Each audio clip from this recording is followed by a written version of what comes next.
Toujours au chapitre des hausses, celle des tarifs réglementés du gaz naturel. Après une forte baisse depuis janvier, ils augmentent de 3,9%. Aujourd'hui, une mauvaise nouvelle pour les quelques 8 millions de foyers français qui sont concernés. Les factures s'annoncent donc plus salées, mais est-on obligé de subir ces hausses de prix? Peut-on payer moins cher son gaz naturel? Élément de réponse avec Stéphane Bruyé, Jean-Baptiste Bruno et Hélène Camille. Emménager dans une grande maison, c'est plus de place pour les enfants, mais aussi le risque de voir sa facture de chauffage flamber.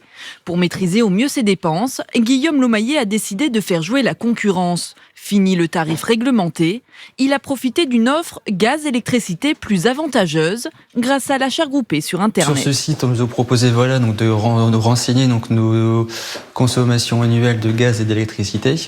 Et il y avait donc une estimation de gain d'énergie équivalente à 10% pour les deux offres, en conservant donc une même température et une même consommation, quoi. Donc ça, c'était vraiment très intéressant pour le foyer, quoi. Au total, la garantie d'une économie de 250 € sur l'année. Un meilleur tarif qu'il n'aurait pas obtenu sans la centaine de particuliers qui a souscrit en même temps que lui auprès du même fournisseur.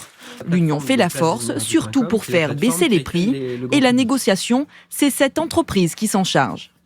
On a les fournisseurs historiques qui ne veulent pas perdre de clients, donc ils vont faire des efforts. Et puis on a les fournisseurs nouveaux arrivants qui, eux, vont faire des efforts financiers pour gagner des clients. On va tout simplement faire jouer la concurrence pour ce groupement de consommateurs. Et forcément, on va obtenir des avantages que vous n'auriez pas eu si vous étiez seul ou à 2 ou 3 personnes à négocier. Mais certains clients hésitent encore à sauter le pas. Aujourd'hui, 7 fournisseurs de gaz se font concurrence avec chacun leur offre. Prix fixe, prix indexé sur le tarif réglementé, prix hors taxe. Difficile d'y voir clair. Alors, pour mieux s'y retrouver, cette association de consommateurs a mis en place un outil très accessible. Renseignez votre lieu d'habitation, votre consommation et le comparateur fait le reste. Donc là, c'est très intéressant parce que vous vous apercevez que le tarif réglementé n'est pas le plus mal placé, mais qui n'est pas non plus le mieux placé en termes de tarifs. Comparer, seul ou en groupe, pour mieux comprendre, économiser et enfin reprendre la main sur votre facture d'énergie.